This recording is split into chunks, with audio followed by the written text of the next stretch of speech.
অভাবীদের অভাবকে দূর করে দাও, পেরেশানিওয়ালাদের পেরেশানিকে দূর করে দাও, মুসিবত জাদাদেরকে মুসিবত থেকে উদ্ধার করে দাও।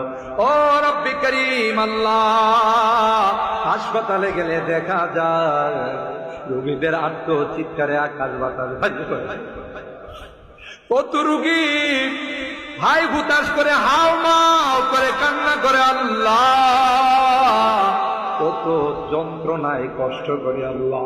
দুনিয়ার কোনো ডাক্তারের ক্ষমতা নাই, দুনিয়ার কোনো ঔষধের ক্ষমতা নাই আল্লাহ। তুমি যদি ভালো না করো কেউ ভালো করতে পারবে না আল্লাহ। সকল রোগীদেরকে পরিপূর্ণ শিফা নসিব করে দাও, শিফায়ে কামেলা আজেলা দায়েমা মুস্তামিররা নসিব করে